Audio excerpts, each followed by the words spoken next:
Hello everyone, मैं हूं प्रतिभा और मैं आपका स्वागत करती हूं हमारे चैनल आरसी टीचिंग पर। फ्रेंड्स, आज हम करेंगे प्रीवियस ईयर क्वेश्चंस, वो भी हेरिडिटी और एनवायरनमेंट पे। ठीक है, तो चलिए हम शुरू करते हैं। हमारा क्वेश्चन नंबर 1 है, heredity is considered as a dash social structure. ये सीटेट में जून 2011 में आया हुआ क्वेश्चन है। तो चलिए हम जानते हैं कि इसका आंसर क्या है। तो हमें ऑप्शन दिए हुए हैं सेकेंडरी, डायनेमिक, स्टैटिक, प्राइमरी। तो पहले हम क्वेश्चन समझते हैं। क्वेश्चन में क्या बोला गया है? हमें बोला गया है कि हेरिडिटी क्या है, हेरिडिटी को कैसे कंसिडर किया जाता है, कैसा सोशल स्ट्रक्चर। तो हेरिडिटी को क्या है, हम स्टैटिक सोशल स्ट्रक्चर समझते हैं। और हेरिडिटी, क्योंकि जो भी जीन्स हम एक बार पहले जो भी जीन्स हम पा लेते हैं, फिर हम उन्हें चेंज या मॉडिफाई नहीं कर सकते। ठीक है।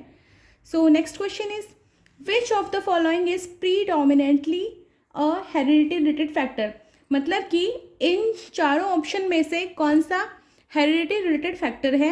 ये क्वेश्चन आया हुआ है सीटेट जनवरी 2012 में 12 में। ठीक है, तो इसमें हमारा फर्स्ट क्वेश्चन क्या है, colour of the I, participation in social activities, attitude towards the peer group, thinking pattern. तो इनमें से जो पूरा proper pure heredity related factor है वो कौन सा है, कलर ऑफ द आई के कलर की ही बात हो रही है, तभी हम हेरिडिटी की बात, हेरिडिटी में आई कलर ही मेन आएगा इसमें।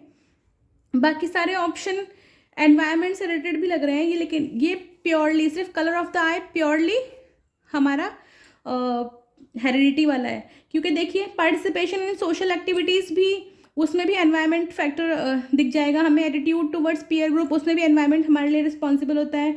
थिंकिंग पैटर्न में भी। तो इसमें सिर्फ प्योरली जिसमें एनवायरनमेंट का कोई रोल नहीं है वो क्या है, कलर ऑफ द आई, और वही है हेरिडिटी का फैक्टर। ओके, चलिए थर्ड क्वेश्चन देखते हैं। Environment factor that shape development including all of the following except. ठीक है, एनवायरनमेंट फैक्टर जो कि डेवलपमेंट को शेप करता है, उसमें से सिर्फ एक को छोड़कर, तो वो किसको छोड़कर, जिसको एनवायरनमेंट नहीं शेप करता है, तो वो हमें पता लगाना है। तो देखिए पहला ऑप्शन है हमारा quality of nutrition, quality of education, culture, physique. देखिए क्वालिटी ऑफ न्यूट्रिशन भी हमें एनवायरनमेंट से मिलता है, एजुकेशन भी, कल्चर भी, पर हमारा फिजिक वो तो हमारी हेरिडिटी से मिलता है ना हमें। तो इसका सही आंसर क्या हो गया है, फिजिक। ठीक है, उसके बाद फोर्थ क्वेश्चन पे आते हैं।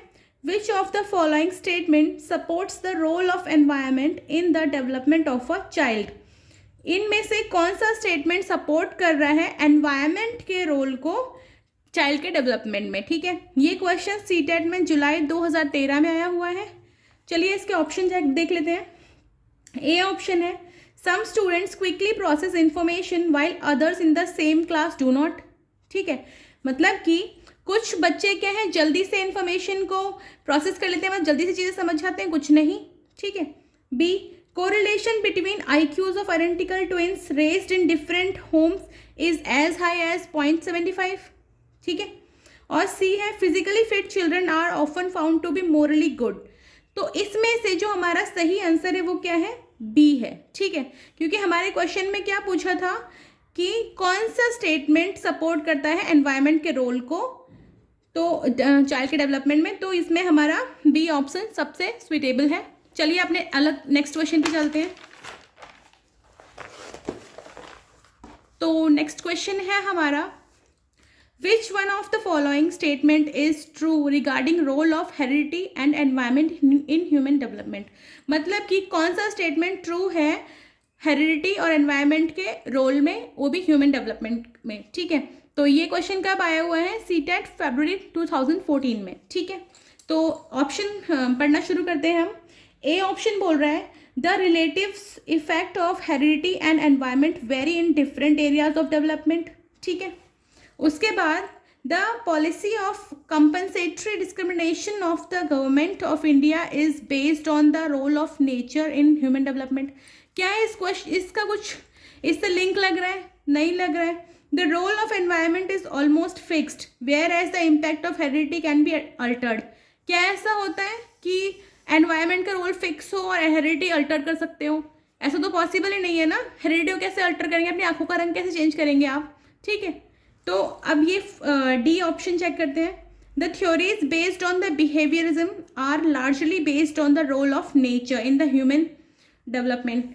क्या जो थ्योरीज है इसका कोई रिलेशन नहीं है हमारे क्वेश्चन से, तो हम अपने ए ऑप्शन पे आते हैं।